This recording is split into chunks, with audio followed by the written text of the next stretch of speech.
అది అణుబాంబుకి చాలా దగ్గరలో ఉందని తెలుస్తుంది. అది ఇజ్రాయెల్కి చాలా చాలా పెద్ద ప్రమాదం.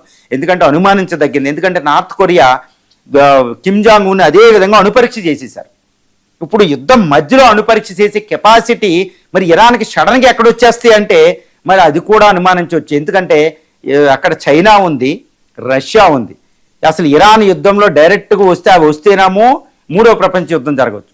కాబట్టి ఇరాన్ మీదకి అమెరికాని ఇజ్రాయెల్ ఆపి యుద్ధాన్ని ఆపాలంటే, తన మిత్రుని రక్షించుకోవాలి అంటే చైనాకి రష్యాకి అణు టెక్నాలజీ ఇచ్చి అణుపరీక్ష చేయడానికి ఎంత టైం పడుతుందండి? ఎంత టైంలో అది అణుపరీక్ష అక్కడ జరిపించవచ్చు? ఈజీగా జరిపించు. కాబట్టి రష్యా చైనాలు ఇన్వాల్వ్ అవ్వకుండానే, డైరెక్ట్గా ఇన్వాల్వ్ అవ్వకుండానే ఒక అణుపరీక్ష ఇరాన్తో చేయించినాయి అనుకోండి, అమెరికా ఇజ్రాయెల్ ఓటమి ఆమెకి వెళ్ళిపోవాలి. చూడండి, అమెరికా అధ్యక్షుడు డొనాల్డ్ ట్రంప్ ఎప్పుడైనా Kim Jong Un north Korea మీద ఒక్క మాట అంటాడా? వాళ్ళ మీద యుద్ధం చేయగలడు వెళ్ళి? ఎందుకంటే వాళ్ళ దగ్గర అణుబాంబు ఉంది, అణుపరీక్ష చేశాడు. వాళ్ళ దగ్గర 50 అణుబాంబులు ఉన్నాయి. అదేవిధంగా ఇరాన్ దగ్గర ఈరోజు ఒక్క అణుబాంబు ఉంటే అమెరికా ఇజ్రాయెల్ అటాక్ చేసిన. కాబట్టి రష్యా చైనాలు ఒకప్పుడు అంతకు ముందు యుద్ధం జరిగినప్పుడు